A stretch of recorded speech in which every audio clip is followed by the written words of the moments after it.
Hello दोस्तों, नमस्कार, सलाम, आदाब, सत श्री अकाल। मैं हूं तस्लीम तन्हा और आप देख रहे हैं आज़ाद नागरिक न्यूज़ एंड ब्लॉग। आज मैं अपने गांव में हूं और मेरे गांव का जो ये गेट है आप देख पा रहे हैं, मेरे पीछे गेट है और यहां से मैं इस वीडियो को बनाना शुरू किया हूं। और मैं अपने गांव का एक रामधारी राम बाबा का मठिया जो है, उस मठिया के मैं एक वीडियो को दिखाना चाहता हूँ। दिखाने के पीछे एक ख़ास रीज़न है कि ये रोड जो है NH-19 अब NH-31 हो गया है और इसका चौड़ीकरण का कार्य चल रहा है। इस चौड़ीकरण के कार्य के अंतर्गत ये मठिया पूरी तरीके से ख़त्म हो जा रहा है। आप दिखाएंगे, आपको इस मठिया के आसपास से घुमाते हुए हम आपको लेके चलेंगे किस प्रकार से चौड़ीकरण हो रहा है, हम आपको दिखाएंगे। देखिए ये लोग पिलर गड़ा हुआ है, आप देखेंगे, थोड़ा जूम करेंगे, वहाँ पे ये लोग पिलर गिरा हुआ है। और उस हिसाब से देखा जाए तो अब हम मठिया का अंदर लेकर के चलेंगे, वहाँ से दिखाएंगे कि हमारा मठिया जा कितना रहा है। आइए।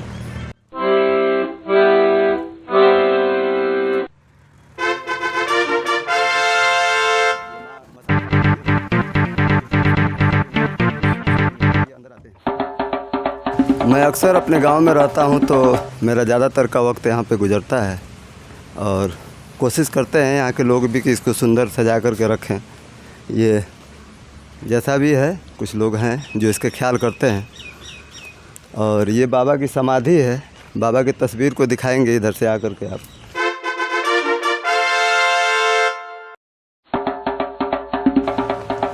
आइए, मैं करीब से दिखाऊंगा।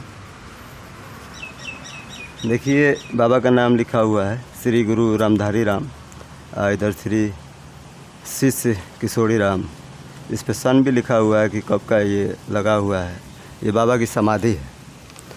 और बाबा के बारे में परिचय देते हुए मैं जितना तक के जानता हूँ कि बाबा एक उच्च कोटि के वैद्य थे और इनके इस मठ में अनेकों प्रकार की जड़ी बूटियाँ भी पहले पाई जाती थी। अभी तो कम जड़ी बूटियाँ हैं जिनके बारे में मैं भी कुछ हद तक जानता हूँ, क्योंकि मेरा भी तो वैद्य घराना है। और हमारे यहाँ आज भी कुष्ठ रोग के, चर्म रोग के इलाजें होती हैं। तो इस तरीके से हम बाबा से परिचित हैं कि बाबा बहुत ही ऊंची कोटि के वैद्य थे। बाकी अंधविश्वास और चाहे जो भी कहिए, धर्म से रिलेटेड लोगों ने तो बाबा को तांत्रिक का भी नाम देते थे। बाकी मैं गांव के लोगों से भी मैं ये बताने की कोशिश करूंगा कि वो लोग आपके रूबरू हो करके कुछ बताएं बाबा के बारे में, क्योंकि मैं जितना हद तक जानता हूं मैं बताने की कोशिश किया और आगे भी मैं लोगों के ज़रिए इसमें जो भी यहाँ की कहानी इतिहास रहा है मैं बताने की कोशिश करूँगा। और ये मठिया जिसको मैं दिखा रहा हूँ ये पूरी तरीके से ख़त्म हो जाएगा। जो भी हमारे जो सुंदरता हम लोगों ने बना के रखा है, अच्छा बना के रखा है, वो ये प्रकृति का जो ये इतना बढ़िया बाबा लोगों ने पेड़ लगाया है, हरे भरे पेड़, फलदार पेड़, ये सब ख़त्म हो जाएगा। और सरकार का अपना नियम कानून है, ख़त्म कर देगा। मैं इसका जीता जागता गवाह हूँ। घर हमारा टूट गया, मुआवजा भी नहीं मिला, लोगों ने कम पैसे की मुआवजे की नोटिस बना के दी, लोगों ने विरोध किया, लेकिन अफसर साहब कुछ नहीं सुने, ज़बरदस्ती फोर्स लगा करके तोड़ दिए। मौजूदा हालात हमारे किसी न किसी वीडियो में आपको देखने को मिला ही होगा। हाँ, ये अभी बचा हुआ है, लेकिन आगे चल करके हो सकता है कि ये भी यहाँ पे कुछ भी ना रहे। इसलिए मैं इस वीडियो को दिखाना चाह रहा हूँ कि कैसा हमारे रामधारी राम बाबा का मठिया था। आइए आगे दिखाते हैं इसके पिछवाड़े की तरफ से।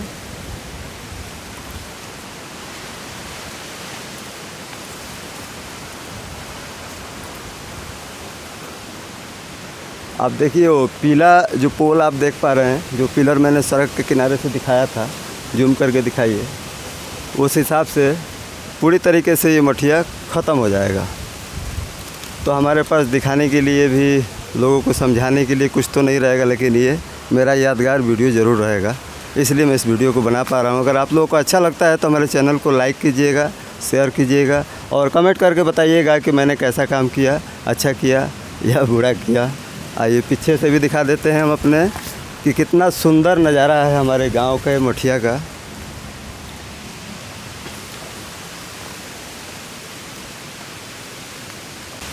देखिए नदी का तीर है, ये सरजू नदी है। सरजू बोलते हैं, वैसे ये घाघरा नदी है। और इस नदी के तीर पे ये मठिया है, ये मंदिर है, सिद्धेश्वर महादेव मंदिर बनाया है लोगों ने। ये देखिए मठिया है। मैंने एक तस्वीर पोस्ट किया था यहीं पे बैठ कर के, उस पर मैंने लिखा था पीछे वैद्य मठ। तो कई लोगों ने कमेंट किया था कि ये तांत्रिक का मठ था, आपने वैद्य मठ क्यों लिखा। तो मैं यहीं का वासी हूँ, यहीं पे मेरा जन्म हुआ और यहीं से बचपन से हूँ, तो मैं तो जानता ही हूँ, बहुत लोगों से मिला हूँ, तो बहुत लोग तरह तरह की कहानियाँ सुनाए हैं। लेकिन बाबा को मैं जिस तरीके से जानता हूँ कि बाबा एक उच्च कोटि के वैद्य थे। बाकी जो जिन्हें तांत्रिक कहना वो तांत्रिक कह सकते हैं, मैं नहीं कह सकता हूँ। और बाबा से कुछ जड़ी बूटियों के माध्यम से जिस तरीके से हमारे पारिवारिक जो लगाव रहा है, उससे मैं जानता हूँ कि एक अस्तित्व ख़त्म हो जाएगा ये मठिया ख़त्म हो जाने के बाद। मैं गांव के लोगों से, कई लोगों से आग्रह भी किया हूँ इस चीज़ के लिए कि कोशिश करें कि सरकार इससे बढ़िया सुंदर बना करके दे और बगीचा लगा करके दे। ऐसा ही जो मुमकिन तो नहीं है कि इतने विशाल विशाल पेड़ को दिखाइएगा, इतने विशाल विशाल पेड़ को, बहुत ही अच्छा सुंदर आम है ये। एक आम आधे केजी का कम से कम होता है। अब इसका नस्ल भी मिलेगा कि नहीं फार्म में, कोई नहीं जानता है। और कितने मैंने खूनों से इसे सींचा गया है, तब जाकर के ऐसा पेड़ बना है। जाने के बाद हम इसकी कल्पना नहीं कर सकते हैं। और आज के दौर में हाईवे तो बहुत दूर तक हमने देखे हैं। हाईवे हमारे गांव से एक नागरिक हैं, मैं उनसे आपके रूबरू कुछ बात करवाऊंगा और मठिया की जानकारी कुछ लेने की कोशिश करूंगा। अभी जैसा कि मैंने आपको बताया था कि हमारे गांव के नागेश्वर राम जी आ रहे हैं, मैं उनसे चर्चा करवाऊंगा और मठिया के बारे में विशेष रूप से बताएंगे। जैसे कि मैंने आपको बताया, इनसे भी जानकारी लिया हूं और भी अपने पारिवारिक लोगों से भी जानकारी लिया हूं कि बाबा बहुत ही उच्च कोटि के वैद्य थे। तो आइए इनसे जानते हैं कि बाबा के बारे में क्या बताते हैं। बोलिए कि बाबा से आप मिले थे? बाबा से तो हम लोग अक्सर मिला करते थे। बाहर से चिट्ठी आती थी, हमसे पढ़वाते थे। अच्छा। और उन लोगों को बुला करके इलाज करते थे। उनके शिष्य थे किशोरी दास, उन्हीं को भेजते थे। हम लोग इधर पशु चराया करते थे, तो बुलाते थे और चिट्ठियाँ पढ़वाते थे। अच्छा, बाबा पढ़े नहीं थे ना? बाबा पढ़े लिखे नहीं थे, लेकिन किशोरी बाबा भी नहीं पढ़े थे। लेकिन वो जो जड़ी बूटी इलाज करते थे वो इतने ऊंच कोटि का था कि अभी तो मैं नहीं देख रहा हूँ कि वो सोच उठ कर इलाज लोग करते हों। इसीलिए मैं अपने वीडियो में लोगों को बताया कि बाबा उच्च कोटि के वैद्य थे, जहाँ तक कि मुझे जानकारी मिली है। और आपके जरिए से भी मैंने जाना था। और बाबा को लोग तांत्रिक भी कहते थे कि बाबा बहुत बड़े तांत्रिक थे। तो मैं तो इस बात को नहीं कह सकता हूँ, बाकी जिनको कहना है वो कह सकते हैं। मैं तो इतना ही जानता हूँ, आपको पता होगा मेरे नाना भी जड़ी बूटियों के बारे में बहुत कुछ जानते थे, तो उनका रिलेशन इनके साथ रहता था। तो वो भी जानते थे कि ये बहुत उच्च कोटि के वैद्य हैं। अब तंत्र मंत्र को तो मेरे परिवार में भी लोग नहीं मानते थे, तो मैं भी नहीं मानता हूँ इस चीज़ को। लेकिन हाँ, जड़ी बूटियों की तो आवश्यकता है, उसे तो हमें मानना ही पड़ेगा, क्योंकि बीमारियाँ अनेकों प्रकार की होती रहती है, आती रहती है। हम लोगों के आँखों के सामने बाबा ने इतने भयंकर कुष्ठ रोगियों का इलाज किया कि जिनको कहा नहीं जा सकता है कि ये चंगे हो सकते हैं। और उसमें भी आश्चर्य इस बात की कि झरे हुए उंगली और तमाम नाखून तक बन जाते थे। मैंने कोढ़ वाला, हाँ, कुष्ठ कोढ़ को ही कहते हैं।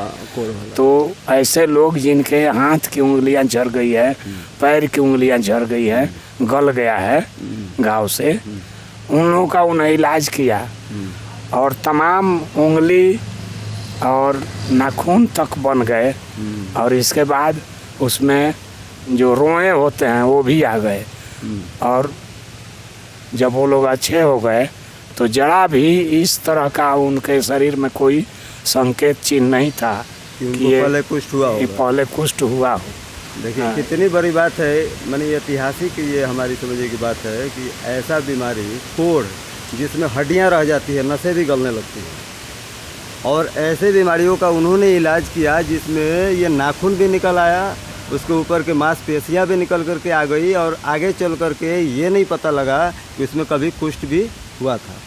तो ये हमें इनके ज़रिए जानकारी मिली जो मैं भी नहीं जानता इसके अलावा था। और जड़ी बूटियों की जो उनके पास जानकारी थी, आपने सुना होगा एक हमारे यहाँ कहानी बड़ी प्रचलित है कि बाबा को किसी ने दारू नहीं दिया था।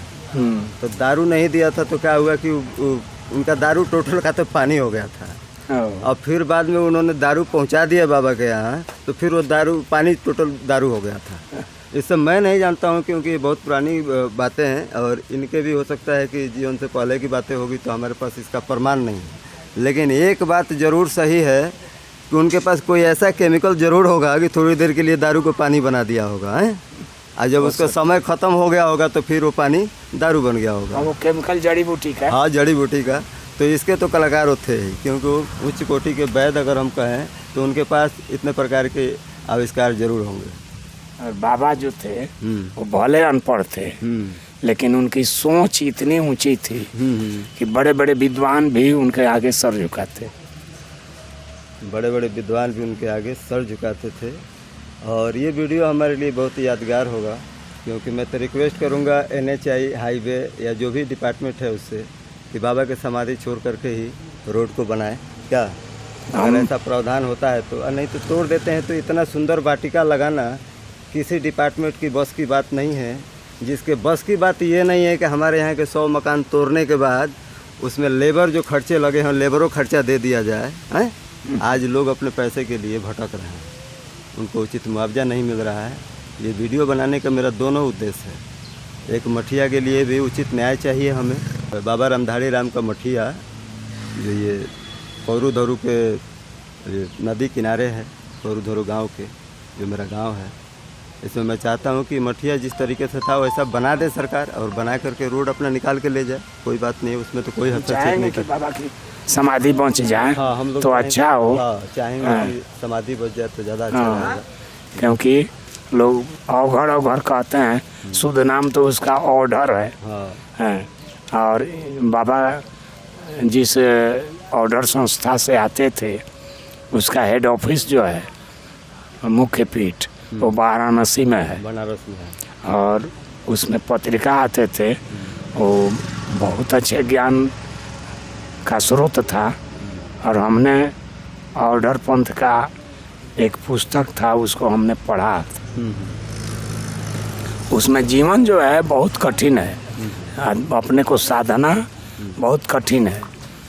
तो ऐसे बाबा पूरे अपने ऑर्डर पंथ के एक अच्छे संत थे। तो हम चाहेंगे कि उनकी समाधि जो है बची रहे, ताकि रिक्वेस्ट करेंगे हम लोग। जो लोग आए थे उनको भी मैंने ये बात बोली थी, ताकि और कुछ ना हो तो समाधि बच जाए तो इधर घेरा करके हम लोग कर सकते हैं। इधर जगह है, इधर जगह है, बना सकते हैं। लेकिन ये पेड़ पौधों से थोड़ा सा मुझे लगाव ज़्यादा रहता है, इन पौधों से, इन पेड़ों से। मैं जानता हूँ कि ये जब चले जाएंगे तो फिर ऐसा लगाना बड़ी मुश्किल है। बड़ी मुश्किल है। सरकार के बस की तो बात नहीं है, जहाँ हम हार जाएंगे वहाँ सरकार हाथ में। आज न सिर्फ पेड़ पौधे हैं, बाबा उसमें जड़ी बूटियाँ लगा करके रखा करते थे। मैंने बताया था आगे आपके आने से पहले, इस वीडियो में मैंने बताया था इस प्रकार से जड़ी बूटियों को मैंने यहाँ पर रखते थे। अभी भी बहुत प्रकार की जड़ी बूटियाँ इसके अंदर हैं। हाँ, अभी बाबा कहीं दूसरे जगह नहीं जाते थे, कहीं नहीं जाते थे। जड़ी के लिए बस यही कैंपस ही बहुत था। इतना ही कैंपस काफ़ी था उनके लिए। और कुष्ठ जैसे वैसे बीमारी के बारे में जो मैंने बताया, आपने बताया जिस बीमारी को, आज के डेट में बहुत लोग खत्म हो गए, आत्महत्या कर देते हैं लोग। आत्महत्या हो जाता है बहुत लोगों को, आपको न्यूज़ सुनने को मिलेगा आत्महत्या कर लेंगे, क्योंकि इलाज मिलेगा नहीं उनको। सफ़ेद दाग का जिसका इलाज आज भी हमारे घर में होता है, वो सफ़ेद दाग के चक्कर में कितने लड़कियों की शादी रुक गई, कितने लड़कों की शादी रुक गई उस बीमारी के चक्कर में। उससे बाबा जो है प्रेम की भी प्रतिमूर्ति थे और जगत कल्याण की भी प्रतिमूर्ति थे।